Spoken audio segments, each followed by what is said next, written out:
As Donald Trump settles back into the Oval Office for his historic second tenure, his freshly assembled administration has already become one of the most talked about in modern political history. The appointments reflect his signature style. Loyalists, media personalities, and controversial outsiders handpicked to carry out his bold agenda. From conservative firebrands to billionaires and vaccine skeptics, Trump's new team is designed to shake up Washington once again. Each name signals confrontation, reform, or disruption, depending on where you stand politically. But one thing is clear, this is not a traditional cabinet. So, who are the people now holding the reins of American power under Trump 2.0? Let's take a closer look at the president's top team, their backgrounds, and the controversies already surrounding them. The diplomat, Marco Rubio, Secretary of State. Florida Senator Marco Rubio, 53, is now America's top diplomat, confirmed just hours after Trump's inauguration. Once one of Trump's fiercest rivals during the 2016 Republican primaries, Rubio's evolution into one of his most trusted allies shows how political pragmatism often outweighs past rivalries.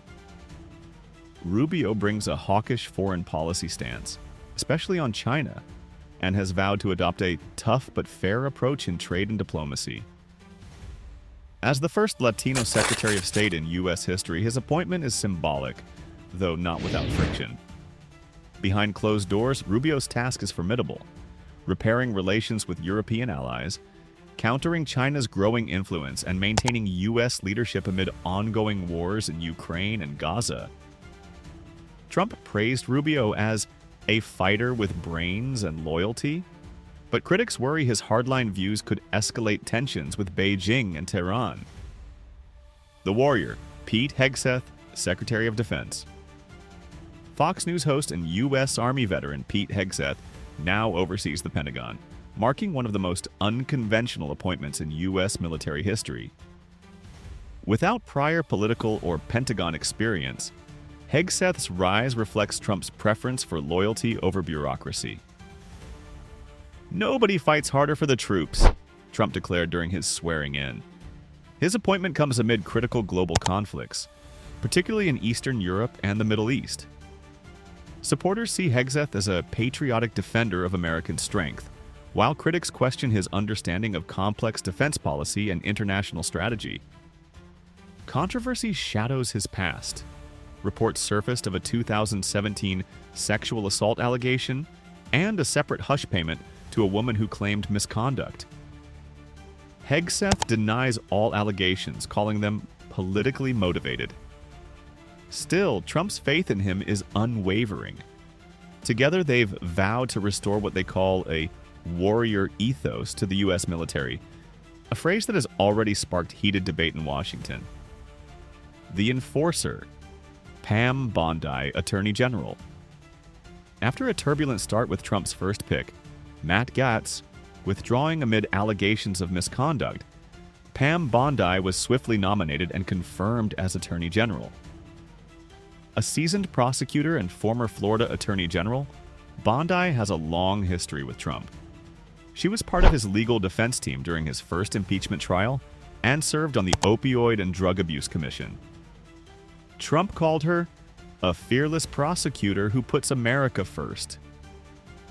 Bondi's focus, insiders say, will be law and order, with renewed emphasis on prosecuting violent crime, tackling fentanyl trafficking, and rolling back what Trump calls woke justice reforms. Her appointment sends a clear message: the Justice Department is once again firmly in Trump's control. The technocrat, Doug Burgum, Secretary of the Interior. Former North Dakota Governor Doug Burgum has taken the reins of the Department of the Interior, overseeing vast stretches of U.S. federal land and natural resources. A billionaire software entrepreneur, Burgum is seen as one of Trump's quiet executors. Efficient, disciplined, and uncontroversial. After dropping out of the 2024 Republican primary and endorsing Trump, his reward was a key cabinet post. Burgum's tech background could reshape how the U.S. manages public lands, energy infrastructure, and climate policy. He's promised to streamline federal processes, and reduce environmental red tape, aligning with Trump's energy dominance agenda. The rebel Robert F. Kennedy Jr., Health and Human Services Secretary. Perhaps the most surprising and polarizing figure in Trump's cabinet is Robert F. Kennedy Jr., an environmental lawyer and prominent vaccine skeptic. As head of the Department of Health and Human Services, Kennedy now oversees America's public health agencies, including the CDC, NIH, and FDA, despite having no medical degree. Critics call his appointment a dangerous gamble. Supporters say it's a necessary shakeup after years of what Trump described as medical mismanagement and overreach. Kennedy, 70, has long voiced distrust of big pharmaceutical companies and government vaccine programs. His critics argue that his unscientific claims could undermine public health, but Trump insists Kennedy represents truth, transparency, and freedom of choice. This appointment, more than any other, signals Trump's intention to dismantle long-standing health institutions and rebuild them in his image. The regulator, Dr. Marty Makary, Food and Drug Administration, Trump's pick to lead the FDA, Dr. Marty Makary, is a Johns Hopkins University surgeon and professor best known for his contrarian views during the COVID-19 pandemic. Makary questioned lockdowns, opposed mask mandates for children, and raised concerns about vaccine safety for young people. He has been a frequent voice on conservative media outlets, making him a hero to Trump's base. By appointing Makary, Trump aims to course-correct and refocus the FDA.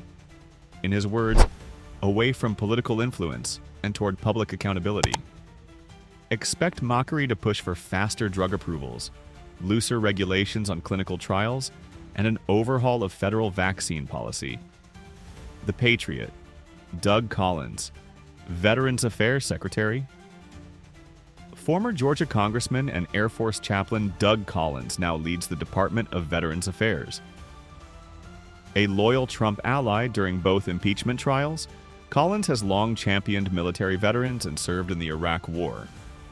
His top priorities include expanding mental health services for veterans, modernizing VA hospitals, and streamlining benefit approvals. Trump describes him as a fighter for America's heroes. Given his military background and legislative experience, Collins may be one of the least controversial appointments in Trump's inner circle, though his outspoken conservatism guarantees media scrutiny. The Guardian, Kristi Noem, Secretary of Homeland Security. South Dakota's Kristi Noem, a key ally of Trump since his first presidency, is now leading the Department of Homeland Security. Overseeing everything from border control to cybersecurity, Noem's role is central to Trump's immigration and law enforcement agenda. With a $62 billion budget and more than 240,000 employees, DHS remains one of the most powerful arms of the executive branch. Trump once called Noem tough as nails, and she's expected to double down on border wall expansions, sanctuary city crackdowns, and stricter immigration vetting. Her appointment also positions her as a potential future presidential contender, given her national popularity among conservatives. Donald Trump's second administration is shaping up to be a mix of loyalty, controversy, and ambition. His team reflects his governing philosophy: outsiders over insiders, fighters over bureaucrats. Together, they are poised to redefine how Washington operates, or, as critics fear, dismantle many of its institutions in the process. As the world watches, one question looms large. Can this unconventional team deliver Trump's promises? Or will internal conflicts and controversy derail his bold new agenda? Either way, the Trump era has returned. Louder, riskier, and more unpredictable than ever.